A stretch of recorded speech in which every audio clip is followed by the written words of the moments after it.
तो मैं परवीन कातोला राजगुरु नवोदय क्लासेज में आप सभी का स्वागत करती हूँ।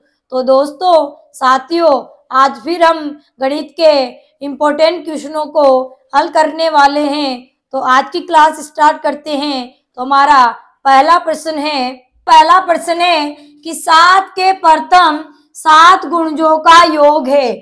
7 के प्रथम में 7 गुणज निकालना है।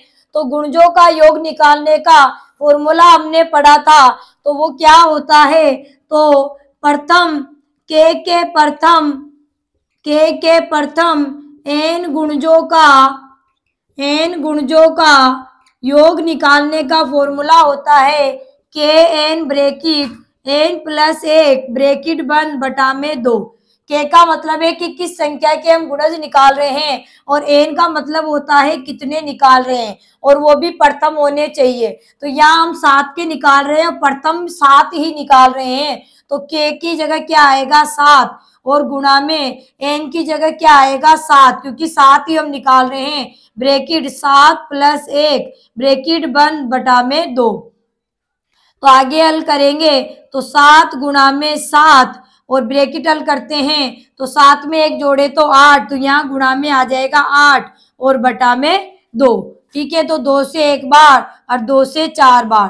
तो 7 को 7 से गुणा किया तो 7 7 49 और 49 को 4 से गुणा किया तो 4 नाम 36 हासिल के 3 4 चौक 16 16 3 19, तो 196 क्या हो जाएगा 196। तो सी हमारा क्या हो जाएगा सही जवाब हो जाएगा। तो अगला प्रश्न है हमारा, प्रश्न है 1/10 प्लस 11/100 प्लस 111/1000 का दशमलव समतुल्य है। यानी इनको जब हम जोड़ेंगे तो उसका मान हमें दशमलव में लेकर आना है। तो हल करते हैं 1/10 प्लस 11/100 प्लस 111/1000। तो एक तरीका है कि हम हरों का लसा लेकर कर सकते हैं। दूसरा तरीका है कि इनके हर हमारे 10, 100 और 1000 के रूप में हैं, तो हम इनको दशमलव में बदल लेंगे और उनको जोड़ लेंगे। तो 1/10 को जब दशमलव बनाएंगे तो नीचे 1 जीरो है, इसका मतलब इकाई की तरफ से 1 अंक छोड़कर दशमलव लगा देंगे तो 1 और पॉइंट प्लस 11/100 है, उसमें नीचे हमारे 2 जीरो हैं, इसका मतलब 2 अंक छोड़कर इकाई की तरफ से दशमलव लगाएंगे तो 1 और ये दशमलव प्लस 111/1000 है, तो नीचे 3 जीरो है तो 3 अंक छोड़कर हमें लगाना है तो 1 1 1 और ये दशमलव। अब इनको हम जोड़ लेंगे तो इस तरीके से हम एक के नीचे एक उतार कर जोड़ेंगे तो पॉइंट के नीचे पॉइंट लगाना है, दशमलव का चिन्ह के नीचे दशमलव लगाना है, फिर 1 और 1 है, दशमलव के नीचे दशमलव 1 1 1। दशमलव के आगे कोई नहीं है तो हम जीरो भी लगा सकते हैं, लगा भी सकते हैं तो भी कोई दिक्कत नहीं है, नहीं लगाए तो भी कोई दिक्कत नहीं है। तो अब जोड़ेंगे तो 1 का 1 1 और 1 2 1 2 और 3, पॉइंट के नीचे पॉइंट और आगे जीरो, पूर्ण संख्या में कुछ नहीं था जीरो, ये कह देंगे कि 0.321 आ गया, कह सकते हैं 0.321। तो हमारा सी आंसर हो जाएगा 0.321, हमारा सही आंसर हो जाएगा। तो अगला प्रश्न है 13,29 तथा 29 के लिए निम्नलिखित में से कौन सा कथन सत्य है? 3 संख्याएं हैं 13, 23 और 29, इनके लिए 4 कथन दिए हुए हैं, उनमें से कौन सा कथन सत्य है बताना है। तो पहला कथन है कि सभी अभाज्य संख्याएं क्या, देखिए 13 थी हमारे पास, 23 थी और 29 ही 3 संख्याएं, तो 13 में 1 और 13 का ही भाग जाता है, ये अभाज्य संख्या है। 23 में 1 और 23 का ही जाता है, 29 में भी 1 और 29 का ही जाता है। तो जिस संख्या में 1 और स्वयं का ही भाग जाता है उसे हम अभाज्य संख्या कहते हैं। तो ये सभी क्या हो जाएगी अभाज्य संख्याएं हो जाएगी। दूसरा ऑप्शन दे रखा था कि सभी भाज्य संख्याएं क्या, तो ये तो अभाज्य हो गई, तो बी तो हमारा गलत हो जाएगा, असत्य कथन हो जाएगा। सीता की सभी सम संख्याएं हैं, तो देखिए इसमें इकाई का अंक 9 है, इसमें 3 है, इसमें 3 है, तो जिस संख्या का इकाई का अंक 1, 3, 5, 7, 9 हो तो वो विषम संख्या होती है। तो ये तीनों ही हमारी विषम है, सम नहीं है, तो फिर सी भी हमारा क्या हो जाएगा, कथन असत्य हो जाएगा। डी था हमारा कि सभी 3 से भाज्य संख्याएं क्या, तो 3 का भाग तो इनमें नहीं जाएगा, अगर 3 का जाता तो फिर ये क्या बन जाती, भाज्य संख्याएं बन जाती, तो 3 का भाग किसी में भी नहीं जाएगा, तो डी भी हमारा क्या हो जाएगा, कथन असत्य हो जाएगा। तो हमसे तो सत्य पूछा था कि कौन सा कथ्य सत्य है, तो ये सभी अभाज्य संख्याएं हैं, तो ए हमारा क्या हो जाएगा, सही जवाब हो जाएगा। तो अगला प्रश्न है हमारा, प्रश्न है जब 2,04,340 को 17 से भाग किया जाता है तो प्राप्त भागफल है, यानी भागफल क्या आएगा, तो भाग देकर हम देखेंगे, तो इस तरीके से भी लगा सकते हैं, चाहे आप बटा में रखकर भी काट सकते हैं। तो 17 का भाग हम 2,04,340 में देंगे, तो 17 का भाग 2 में नहीं जाएगा तो 0 लेंगे, 20 हो गए, 20 में चला जाएगा 17 एकम 17, 17 दूनी तो बड़े हो जाएंगे, तो एक बार गया तो कितने बच गए, 3, और यहाँ पर 0, आगे उतारे 4 तो 34 हो गया, 17 का भाग 34 में, 17 दूनी 34, कितने बच गए, 4 में से 4 गए 0, 3 में से 3 गए तो 0, आगे उतारे 3 तो 3 में 17 का भाग 3 में नहीं जाता, तो आगे उतारने के बाद जब भाग नहीं जाता संख्या में तो हमारा भाग टूट जाता है, तो यहाँ भाग टूट की 0 हम लगा देंगे, भाग टूट की 0 लगाने के बाद एक और आगे संख्या हम उतार लेंगे, तो अब 34 हो गए, 34 में 17 का भाग जा रहा है 2 बार, 17 दूनी 34, तो बच गए हमारे 0 0, आगे उतारे 0, तो 0 उतारने पर भाग नहीं गया तो भाग टूट की 0, ठीक है, तो भागफल आ गया हमारे 12,020, क्या आ गया 12,020, तो डी हमारा क्या हो जाएगा, सही ऑप्शन हो जाएगा 12,020। तो अगला प्रश्न है हमारा, प्रश्न है एक रेलगाड़ी एक स्टेशन से 3:30 बजे दोपहर बाद चलकर एक अन्य स्टेशन पर जो 135 किलोमीटर की दूरी पर है 8 बजे रात्रि पहुंचती है, उसकी चाल है, चाल हमें निकालनी है, तो चाल का सूत्र होता है दूरी बटा में समय, तो दूरी तो हमें दी हुई है और समय दिया हुआ है, मैं 3:30 बजे दोपहर बाद चली है, दोपहर पे चली है 3:30 बजे दोपहर और 8 बजे रात्रि को पहुंची है, तो हमें दिया हुआ है दूरी, क्या दी हुई है, दूरी दी हुई है 135 किलोमीटर, दूरी की इकाई किलोमीटर या मीटर में आती है, तो दूरी में किलोमीटर में दी हुई है और समय हमें दिया हुआ है, गाड़ी चली है 3:30 से 8 बजे, ठीक है, 3:30 दोपहर बाद चली है, ठीक है, दोपहर के 3:30 से 8 बजे रात्रि के, तो इसका मतलब कितने घंटे हो गए, ये हम समय निकालेंगे, तो हम 8 बजे में से 8:00 में से 3:30 को घटा देंगे, तो घटाएंगे तो 00 में से 30 मिनट नहीं जाते, तो 1 घंटा इधर से उधार लेंगे तो इधर मिनट बन जाएगा 60 मिनट, तो 60 मिनट में से 30 मिनट गए तो 30 मिनट, और यहाँ 7 घंटे रह गए, तो 7 घंटे में से 3 गए तो 4 घंटे, ठीक है, तो 4 घंटे और 30 मिनट, इसका मतलब इसको लिख सकते हैं 4 सही 1/2 घंटे, क्योंकि 30 मिनट का मतलब होता है आधा घंटा, तो 4 सहित 1/2 घंटे, यानी 4 दूनी 8 और 1 9, 9/2 घंटे। हमारी दूरी किलोमीटर में है, समय हमें घंटे में निकाल लिया, तो दूरी किलोमीटर में, समय घंटे में हो तो चाल बनेगी किलोमीटर प्रति घंटा, हमें क्या निकालनी थी, चाल निकालनी थी, तो चाल का सूत्र होता है दूरी बटा में समय, दूरी कितनी है 135, समय 9/2, तो 135, 9/2 ऊपर आएंगे तो 2/9, तो 9 से 9 एकम 9, 4 बच गए, 45 हो गए, 9 पंजे 45, तो 15 को 2 से गुणा किया तो 15 दूनी 30, और चाल क्या बन जाएगी, किलोमीटर प्रति घंटा, क्योंकि दूरी किलोमीटर में, समय घंटे में, तो किलोमीटर प्रति घंटा, तो क्या आ जाएगा, बी हमारा सही जवाब हो जाएगा 30 किलोमीटर प्रति घंटा। तो अगला प्रश्न है हमारा, 10 पुरुष अथवा 12 औरतें एक कार्य को 21 दिनों में कर सकते हैं, वही कार्य 10 पुरुष तथा 6 औरतें मिलकर कितने दिनों में समाप्त करेंगे। जब आपके इस प्रकार का प्रश्न आ जाए, पुरुष या स्त्रियां, महिला या बच्चे, पुरुष या आदमी, इस तरीके से आपके आ जाए, पुरुष या औरतें, व्यक्ति या बच्चे, व्यक्ति या औरतें, इस तरीके से जब प्रश्न आ जाए, आदमी या औरतें, इस तरीके से प्रश्न आ जाए, तो ऐसे प्रश्नों को आपको कैसे हल करना है, उसके लिए एक छोटा सा सूत्र आपको याद करना पड़ेगा, उसी से आप इनको कर सकते हैं।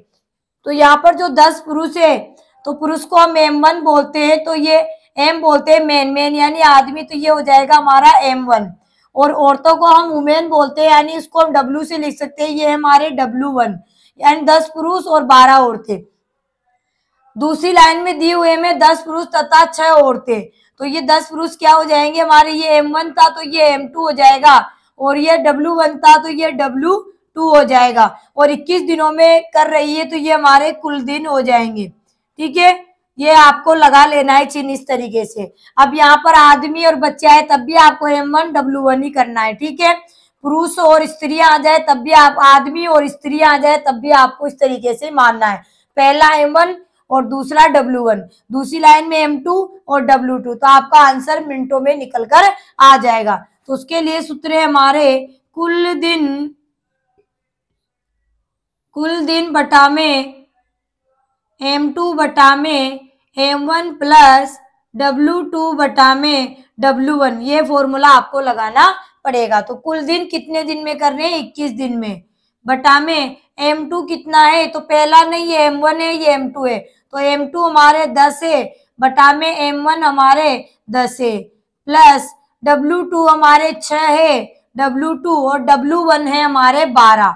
अब इसको हल करेंगे तो 21 बटा में, जब नीचे वाला हम हल करते हैं तो यहाँ पर लसा भी लेकर कर सकते हैं, या फिर देखिए बटा में हमारे लसा लेंगे हम यहाँ पर, तो 10 और 12 का लसा कितना आ जाएगा हमारा, तो आप निकाल सकते हैं, इधर लाकर भी आप हल कर सकते हैं कि 10 बटा 10 में 6 बटा 12 में जोड़ना है, 10 बटा 10 में 6 बटा 12 जोड़ना है। या तो आप इसको सरल कर लो कि 10 से 10 कट गया तो हमारे 1 आ गया, प्लस 6 दूनी 12, तो 1 बटा में 2 हो गया, 1 में 1 बटा 2 जोड़ेंगे तो 1 सहित 1 बटा में 2 हो जाएगा।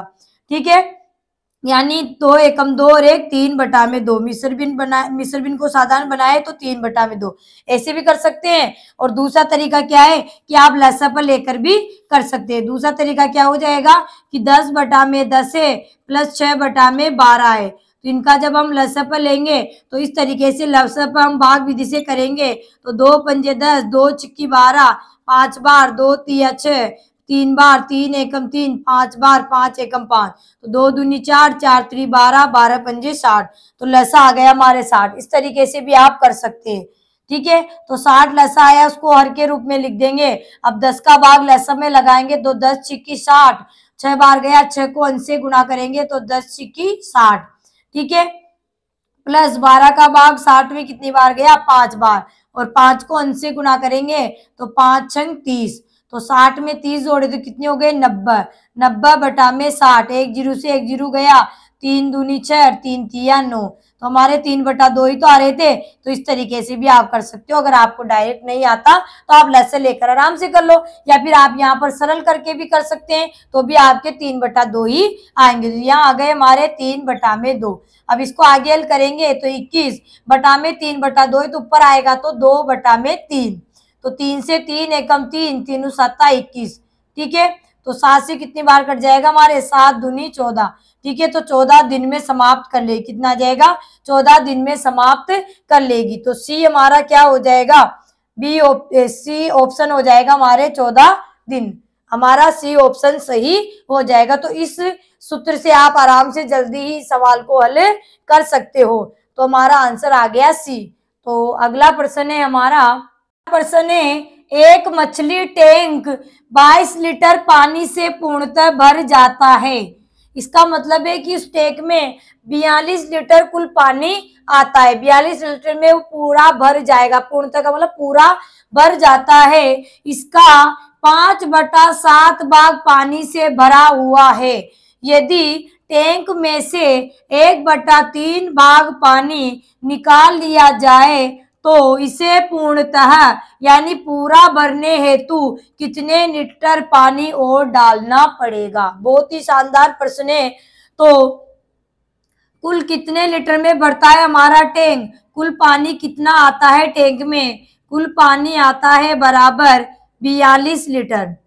कितना पानी आता है टैंक में, 42 लीटर पानी आता है।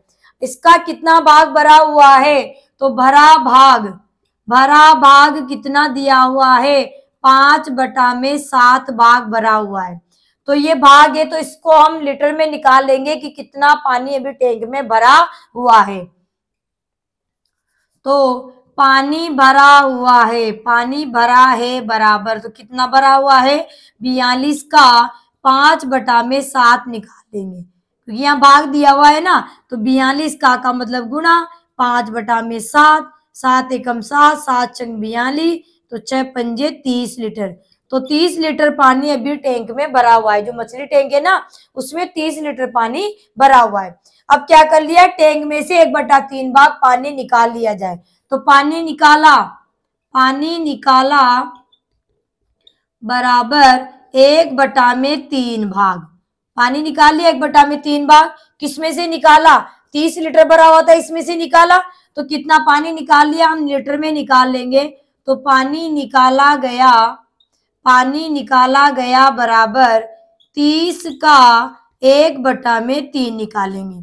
तो 30 का मतलब गुणा 1/3, तो 3 से 10 बार, तो 10 लीटर पानी और निकाल लिया गया। ठीक है, तो 10 लीटर पानी निकाल लिया।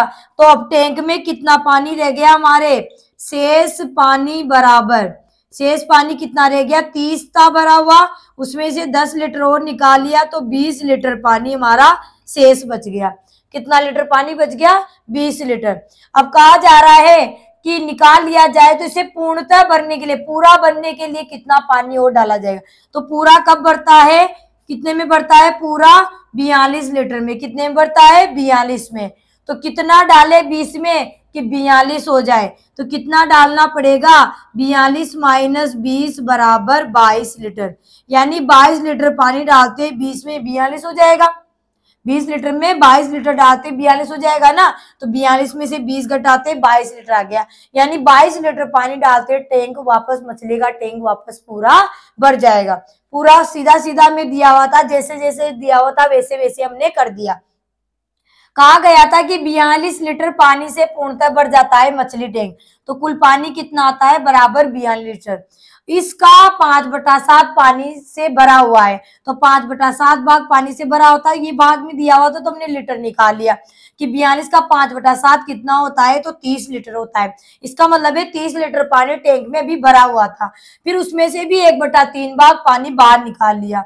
तो पानी निकाला 1/3 भाग, इसमें से जितना भरा हुआ था 30 लीटर उसमें से, तो 30 का हमने 1/3 निकाला तो हमारे 10 लीटर आ गया। तो 10 लीटर पानी निकाल लिया 30 में से भी, तो 20 लीटर शेष बच गया। अब उसने कहा है कि निकाल लिए जाने के बाद, तो निकाल लिए जाने के बाद 20 लीटर बच गया। तो बोला है कि इसमें कितना और डाले कि पूर्णतः वापस पूरा भर जाए। तो 20 में कितना डालेंगे कि 42 हो जाए। तो 42 में से हमने 20 घटाया तो 22 लीटर हमारा आ गया। तो 22 लीटर पानी डालते वो मछली का टैंक पूर्णतः वापस भर जाएगा। तो हमारा सी ऑप्शन सही जवाब हो जाएगा। 22 लीटर पानी उसमें डालना पड़ेगा। तो अगला प्रश्न है हमारा, प्रश्न है, एक आयत की लंबाई इसकी चौड़ाई की 5/4 गुनी है। यदि आयत का परिमाप 144 मीटर है तो आयत का क्षेत्रफल क्या होगा। तो आयत की लंबाई और चौड़ाई होती है, तो आयत का जब क्षेत्रफल निकालते हैं तो सूत्र होता है लंबाई गुणा में चौड़ाई। तो लंबाई भी चाहिए हमें और क्षेत्रफल भी चाहिए, किसके लिए, लंबाई भी चाहिए और चौड़ाई भी चाहिए, किस लिए, क्षेत्रफल निकालने के लिए। ठीक है, तो हमें परिमाप दिया हुआ है और लंबाई चौड़ाई के लिए क्या कहा गया है कि लंबाई इसकी चौड़ाई की 5/4 गुनी है। ठीक है, तो यहाँ हमें मानना पड़ेगा कि माना कि चौड़ाई की है ना 5/4 गुनी, तो हम चौड़ाई को मानना पड़ेगा कि माना कि चौड़ाई बराबर x मीटर है। आयत की क्या है, चौड़ाई बराबर x मीटर है। तो लंबाई क्या है इसकी, चौड़ाई की 5/4 गुनी। तो चौड़ाई x मान ली तो x का 5/4 निकाल लेंगे। तो का मतलब गुणा होता है, तो क्या हो गया 5x/4 मीटर। लंबाई आ गई, चौड़ाई आ गई। हमें क्या दिया हुआ है, परिमाप दिया हुआ है। परिमाप बराबर है 144 मीटर। तो परिमाप के सूत्र में हम इनको जमाएंगे तो हमें x का मान मिल जाएगा। x का मान मिल गया तो हमारे पास लंबाई भी आ जाएगी, चौड़ाई भी आ जाएगी। जब लंबाई आ जाएगी, चौड़ाई आ जाएगी तो हमारा क्षेत्रफल भी आ जाएगा। तो परिमाप का सूत्र होता है, परिमाप बराबर 2 ब्रैकेट लंबाई प्लस चौड़ाई ब्रैकेट बंद। तो परिमाप है 144 बराबर 2 ब्रैकेट लंबाई है हमारे 5x/4 प्लस चौड़ाई है x और ब्रैकेट बंद। आगे हल करते हैं तो 144 बराबर 2। अब ब्रैकेट को जब हल करते हैं, ब्रैकेट में हमारे 5x/4 प्लस x यही है, तो इसके नीचे एक मान लेंगे तो एक हो गया, तो लसा आ गया 4। 4 का भाग 4 में एक बार, एक को 5x से गुणा किया तो 5x प्लस 1 का भाग 4 में 4 बार, 4 को 1 से गुणा किया तो 4x। तो 5x में 4x जोड़े तो 9x/4।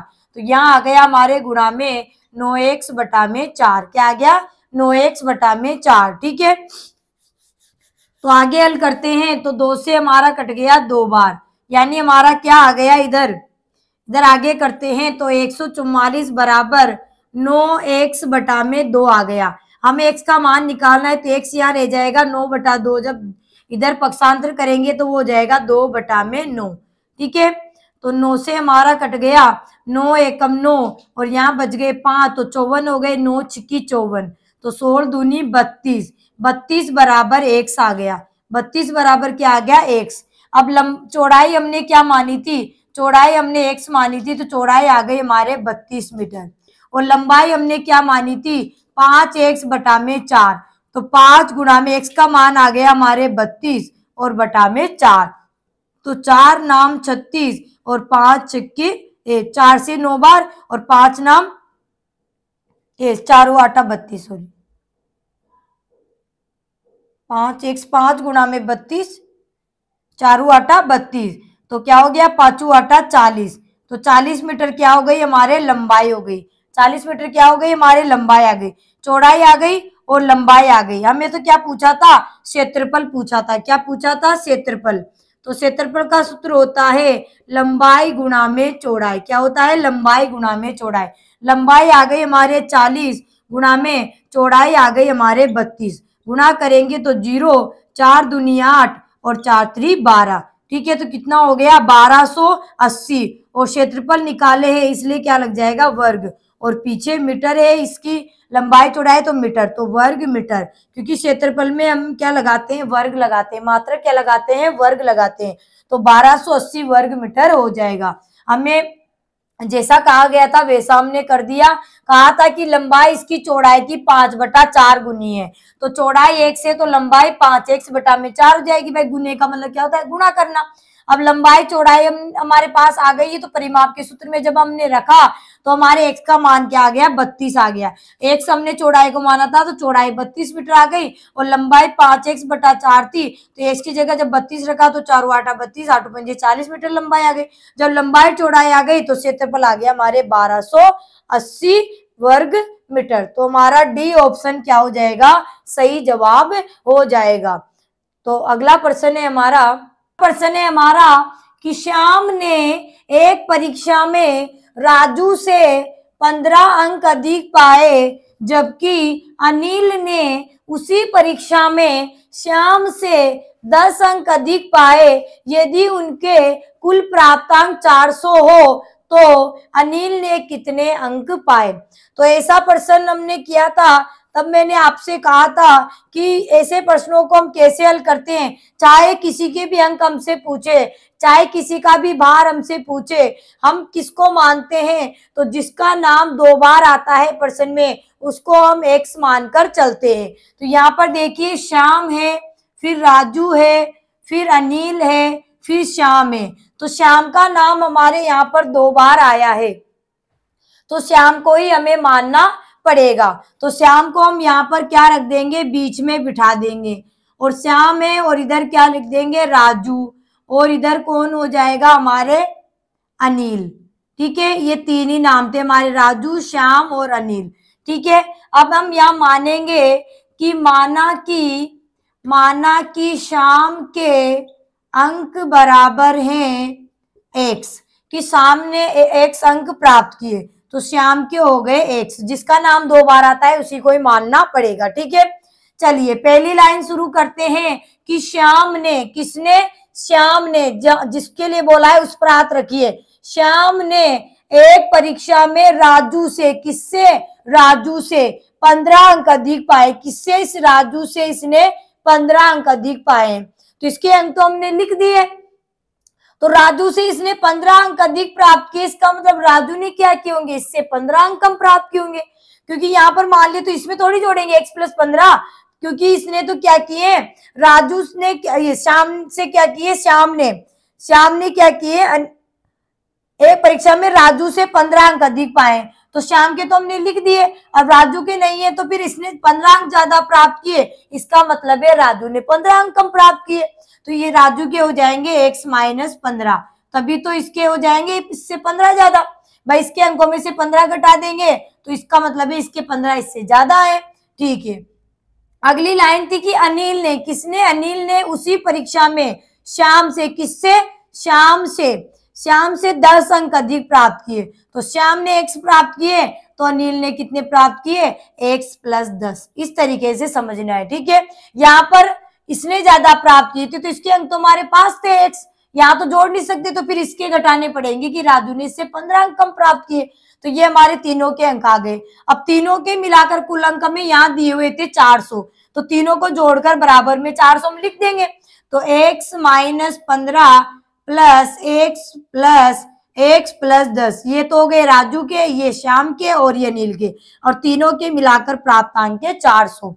तो ये x तीनों प्लस के हैं तो 3x हो गया, ये माइनस के 15 और ये प्लस के 10। जब एक माइनस की संख्या और एक प्लस की हो तो हमेशा क्या होती है, घटती है। तो 15 में से 10 गए तो 5 बचेंगे, लेकिन बड़ी संख्या का निशान आता है, तो बड़ी संख्या हमारे माइनस की, तो माइनस के 5 बराबर 400। तो 3x बराबर, अब माइनस के 5 इधर जाएंगे तो प्लस के 5, तो यहां हमारे आगे हो जाएगा 3x बराबर 405। x का मान हमें निकालना है, तो 3 इसके साथ गुणा हो रहा है, तो यहाँ हमारे भाग में चला जाएगा। तो 3 एकम 3, 1 बच गए, 10 हो गए, 3 तिया 9, 1 बच गए, 3 पंजे 15। तो x बराबर क्या आ गए हमारे, 135 आ गए। x बराबर क्या आ गए, 35। x किसको माना था हमने, श्याम के अंक को, तो श्याम के तो आ गए हमारे 135। ठीक है, फिर राजू के थे x - 15, तो x का मान क्या है हमारे 135 आ गए, तो 135 में से 15 गए तो कितने बच गए, 120 बच गए। ठीक है, चलिए, और अनिल के 10 अंक अधिक थे श्याम से, तो श्याम के 135 है, तो 135 में 10 जोड़े तो कितने हो गए, 145। कितने हो गए, 145।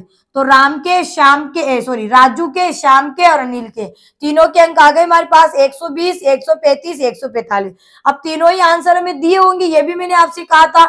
तो हमें जिसका पूछा गया है हमें उसका ही बताना है, हमें क्या बताना है, उसका ही अंक हमें बताना है। तो हमें किसके पूछे गए, अनिल ने कितने अंक प्राप्त किए, तो अनिल के प्राप्त अंक कितने, 145। कितने, 145। तो सी हमारा क्या हो जाएगा, सही जवाब। जिसका पूछा है बता दें, क्योंकि इसमें देखिए इसके भी दिए हुए हैं, हमें शाम के भी दिए हुए हैं, तो हमें जिसका पूछा है उसका ही बताना है। तो हमें अनिल का पूछा है, तो अनिल के हमारे 145 अंक, कितने, 145 अंक हमारे शाम इसके अनिल के हो जाएंगे। तो बी सी हमारा क्या हो जाएगा, सही जवाब हो जाएगा। अगला प्रश्न है हमारा एक थोक व्यापारी एक पैकेट बिस्कुट 10 रुपए में बेचता है, परंतु 10 बिस्किटों के पैकेटों का पैक 85 रुपये में बेचता है। एक स्कूल कैंटीन ने बिस्कुट के 87 पैकेटों का ऑर्डर दिया, उन्हें उसके कम से कम पैसे देने होंगे, कम से कम पैसे देने होंगे, कम से कम कितने पैसे देने होंगे, कितने पैसे देने होंगे। ठीक है, तो यहाँ 85 पैकेट मंगाए हैं, तो एक पैकेट तो कितने का दे रहा है, 10 का, और 10 बिस्किटों का पैकेटों का पैक, जैसे कार्टून बोल सकते हैं, या थैली आती है जिसमें हम सिंगल भी ले सकते हैं, एक तो हमें 10 का मिल रहा है, और 10 पैकेटों का एक जब पूरा लेंगे, पूरा मतलब एक पैकेट लेंगे पूरा एक, ठीक है, तो वो हमें 85 रुपए का मिलेगा। तो यहाँ पर स्कूल कैंटीन वाले को 87 पैकेटों का ऑर्डर किया है, तो कम से कम कितने दाम देने पड़ेंगे, तो फिर हमारे 87 पैकेटों में 10-10 के कितने पैकेट बन जाएंगे, 8 पैक बन जाएंगे। कितने पैक बन जाएंगे, 8 पैकेट। ठीक है, तो एक पैकेट कितने का दे रहा है, 85 का, 8 पैकेट का मतलब 80, क्योंकि एक पैकेट में 10 बिस्किट आ रहे हैं। ठीक है, 10 बिस्किटों का पैक है, 10 पैकेटों का पैक है 85 रुपए का, तो एक पैक कितने का दे रहा है, एक पैक दे रहा है वो 85 रुपए का। ठीक है, तो हमारे 8 पैकेट बन गए, देखो ये 10 इसमें आ गए, 10, फिर 10 एक पैकेट में आ गए, 10 बिस्किट एक पैकेट में आ गए, 10 एक में आ गए, फिर 10 एक में आ गए, फिर 10 एक में आ गए, 10, 20, 30, 40, 50, 60 और 70 और ये 80। ठीक है, 80 तो हो गए, और प्लस में फिर ये 7 हमारे बच गए, तो 7 पैकेट तो हमें खुले लेने पड़ेंगे, क्योंकि 10-10 का पैकेट मिल रहा है ना, तो 8 पैकेट तो ये हो गए 80, और 7 पैकेट हमें खुले लेने पड़ेंगे। तो एक पैक 85 का दे रहा है, एक पैकेट का मतलब 10 बिस्किट 85 रुपए का है, 10 पैकेट बिस्किट 85 के, तो 8 पैकेट कितने के हो गए, तो 8 पैक बराबर हो गए, 8 पैक हो गए हमारे 85 गुणा में 8, तो 8 पंजे 40, 8 8 64, 64 4 68, तो 680 रुपए के तो हो गए, यानी 680 रुपए कितने हो गए, 80 पैकेट हो गए बिस्किट के। ठीक है, अब 7 पैकेट तो हमें कुल ले लेने पड़ेंगे, तो ऐसे एक पैकेट कितने का दे रहा है, 10 का, तो एक पैकेट का मूल्य, एक पैकेट बराबर 10 है, तो 7 पैकेट हम लेंगे, तो 7 पैकेट कितने हो गए जाएंगे, 10 गुणा में 7 बराबर 70, तो ये तो हो गया 80, और ये 7 का, 8 पैक का मतलब 80 और 7 पैकेट का मतलब 7 पैकेट होगा, तो कितना हो गया कुल मूल्य, तो 680 प्लस 70 बराबर कितने हो जाएंगे, 0, 8 7 15, 6 1 7, तो 750 रुपये, कितने हो गए, 750 रुपये उन्हें देने पड़ेंगे। तो स्कूल कैंटीन वाले को कम से कम 750 रुपये देने पड़ेंगे, तो डी हमारा क्या हो जाएगा, सही जवाब हो जाएगा कि 750 रुपये देने पड़ेंगे, तो डी हमारा क्या हो जाएगा, सही ऑप्शन हो जाएगा। तो आज हमने गणित के ये इम्पोर्टेंट क्वेश्चनों को हल किया है, तो ये क्वेश्चन एग्जाम की दृष्टि से आपके लिए अति महत्वपूर्ण है, क्योंकि ऐसे प्रश्न पहले भी पूछे जा चुके हैं। तो अगर आपको वीडियो अच्छा लगा हो तो वीडियो को लाइक करें, शेयर करें और चैनल को सब्सक्राइब करें। तब तक के लिए धन्यवाद। जय हिंद, जय भारत। मिलेंगे नेक्स्ट वीडियो में।